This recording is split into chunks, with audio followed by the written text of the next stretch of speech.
Welcome back to my channel, ladies and gents. I'd like to present to you my F550 undercoating and how to do it yourself.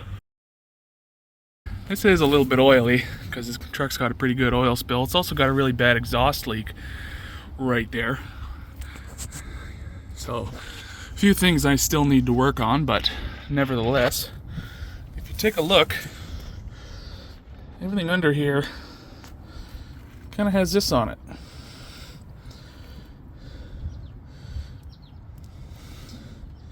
It's pretty much dry to the touch. However, if you press on it, you can mold it. So I've had this layer on for about a year, and despite some areas that I didn't get sprayed too well, it has done me really well. Like, look at, it's obviously where I didn't spray it, but you can see where I crossed over. Now these darker spots, I actually found if you add a little bit of graphite powder to the mix, it makes it nice and dark, so it looks nicer on a frame. But this is homemade cosmoline. Now this stuff, you can make it for about 40 to 60 bucks, depending on the cost of materials in your area. But I have found that it is the only thing that has withstood our Canadian winters here that is worth putting on your vehicle. I've tried cosmoline RP342, I've tried lanolin products, I've tried other rust inhibitors and rust converters. This is POR 15 1 year later. And before you go and blame me for my application, I'll have you know I used their degreaser, I used their metal prep, and I used their POR 15 black as instructed. Okay, paint over rust. You're supposed to be able to paint right over it, but there it is 1 year later. Now it's done a little bit better in this area, obviously, because this has been over it. You can see where it's rusted through. So people who still use that stuff, I mean, maybe it was better back in the day. I'm going to be showing you the only product worth your time, homemade cosmoline. Now you make this from, as funny as it is, toilet bowl wax gaskets. Now these are basically just polycrystalline and petroleum wax, or monocrystalline, or whatever it is. But essentially, it's just wax. It's nothing special. But you melt this all down. Just get yourself a hot plate and a metal bucket, and you need 15 of these rings, and then a bottle of boiled linseed oil. You melt this all together, stir it around. You don't even have to add too much of this stuff. You can get this on Amazon. It's not expensive at all. But this just makes it so that it's a nice black. So if you can see here, see this? That's how it turns out. And it's really, honestly, it's dry to the touch. And once you get a little coating of sand on there or something from the road, it's not at all greasy. So this actually works, like, here's where I didn't coat it. What did I put here? Rust check, rust paint. I think you can only find that in Canada. You might find it in some of the northern states. It's pretty good stuff. I actually found this, it works better. It's just a spray, honestly, just a spray can black. Works better than POR. I don't know why, but it does. I guess POR, well, the POR obviously just flakes right off. A beautiful black, honestly almost makes your frame look brand new. Here's some more evidence that POR 15 is a garbage product. So this I just sprayed with rust check black paint. But this is what it does. Now this wasn't rusty metal to begin with. I'll secede on that point, but it just flakes right off. And then, if you end up finding a piece, like, look at this. That's what it does. Rusty metal or not, that's what it does. The only thing that stuff is good at sticking to is your shirt. So I'll get this all melted together here. This is my spray gun. It's just a sandblasting nozzle that I put a hose onto to go into that linseed oil jug. I just kind of fill it up a little bit and then spray it on. You could use an undercoating gun, obviously, that would probably be better, but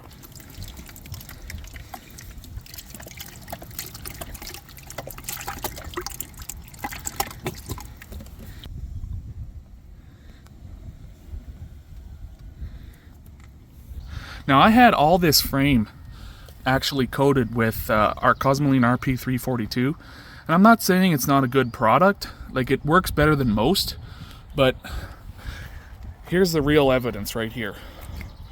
I've had to fix all the rust on here. This cosmoline RP342, as you could tell on the other side as well, you know, it just wasn't enough. That salt goes right through it. Yeah, it just eats right through it. It washes it off. So you really need something thick on there in order to protect it. Now, granted, you're gonna wish you hadn't put it on when you start trying to get at some of these nuts and bolts and stuff, because you're gonna have to clean off a lot of stuff. But just think of how much easier it is to pull that bolt out because it's been protected from the rust, rather than breaking it off and having to drill it out.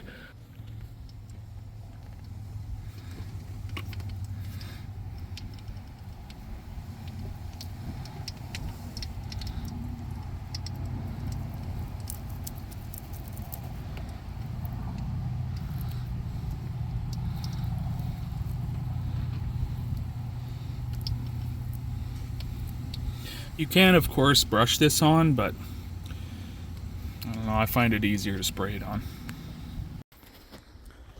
So, this truck actually used to be a salter plow, and as you can tell by the color of my gravel, it is not gravel, but indeed rust flakes off of the truck.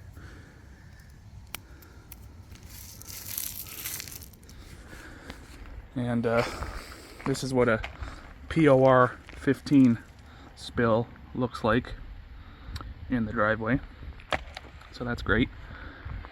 But yeah, the rust is all just everywhere. This is prime candidate for showing you how this stuff works. Everything on this has just been so rusty. Like the amount of rust that come off of here, like this cross member, I patched that there, and it, like you can see a big rust flake right there. So I would clean that off before I coat it, but I don't know any kind of coating that I would bother with this at this point, other than, you know, if I was desperate to get something on there. It's the only stuff worth using, in my opinion. And that's not just because I'm a Canadian. And I don't want to hate on POR too much. Like, I like their, their degreaser. It actually works really well. So, I'd buy some more of that. Works good. It's a good replacement for brake clean, actually. So, that, I don't want to hate on the brand too much, but they need to step up their game and when it comes to the coating department. Like, apparently the Eastwood coating is better, but still, it kind of does the same thing. It just flakes off after a couple of years.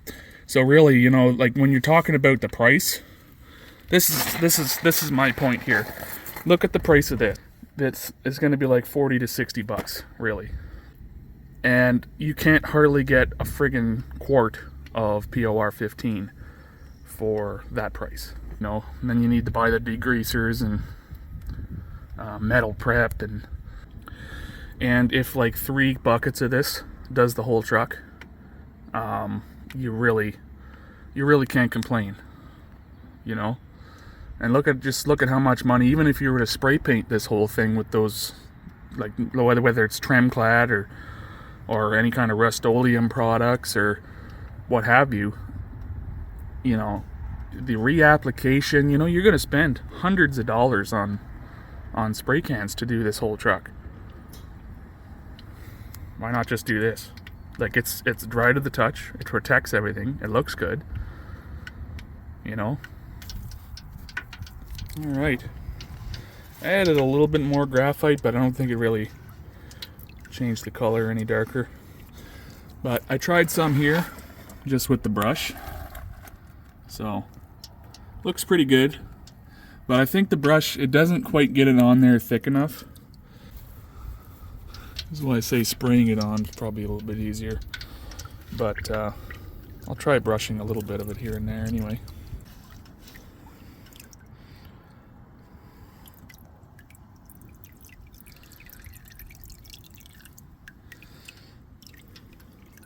Got her funneled into here. Now you don't want to put too much of that in there at a time, because if it hardens in here, it's going to be hard without cutting the bottle to get it out so you can remelt it. So this is how I do it. Just put it in there. Now you kind of, this is kind of a two-handed job. There. So see how it kind of goes on there. A little bit more even, I think. Alright, so we're just reheating the mash here. Get a little bit too much in one area, get around in there. I wouldn't apply it this way, but just to kind of even it out. You know, you got some thick areas, you got some thin areas, some runs that you don't want to have. You know, just get in there, kind of even it out. But the point is to protect it from rust. This looks a whole heck of a lot better than it did before. You know, they've got the before and you got the after. Because of the boiled linseed oil in this will harden over a few days. So after this hardens, this won't be as pliable like this. And it will be more dry to the touch. That's why you put the boiled linseed oil in it. Now, I can't take credit for this invention. That will have to go to a guy in, I believe it's Massachusetts. I'm sorry, I can't remember his username right now, but he did this on a Jeep Cherokee, actually. A Jeep Cherokee that is much similar to this one. But he put it all up in the wheel wells and stuff like that, and he, I think he did like 2 or 3 year results, which was pretty good. And it pretty much held on there. So this stuff, I like this stuff because it's pretty dry to the touch, right? So there you go, guys. There's your finished product. It's a couple hours later. It's darkened up a little bit, but as you can tell, it's not quite as dark as black paint. But, you know, 20, 30 feet, you wouldn't notice it. You could try using different dyes. Of course, I'll have to smooth that out a little bit. Kind of looks more gunmetal, really, but the graphite powder is pretty cheap. You can use some other types of dyes to try and get a darker black color. But so let me know if you guys try this out yourselves and what your results are. If you liked this concoction, let everybody know down in the comments, because this is kind of a test project. I have had good luck with this, like I said, under the front of the truck, so we'll have to see how it does on the back, but I expect it to do pretty well. I did kind of just thinly coat this tank, so we'll see how that goes.